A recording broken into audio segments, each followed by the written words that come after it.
সরস্বতী পুজো বলে কথা, তাই রাত থেকেই তোড়জোড় শুরু। আর এই দেখো সকাল হয়ে গেল, আর কি কয়েকটা হালকা সোনার গয়না আর এই শাড়িটা পরে সাজুগুজু করে ফেললাম, আর এনাদেরকেও একটু সাজিয়ে দিলাম। তো এখন সায়ন পুজো করতে বসে গেছে, আর এই হচ্ছে পটল বাবু, সায়নের অ্যাসিস্ট্যান্ট। সব কিছু দেখরেখের ভার উনি ওনার মাথায় নিয়ে নিয়েছেন।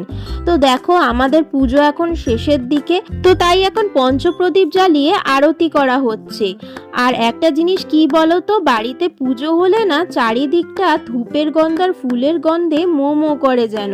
আমার তো ভীষণ ভাল লাগে।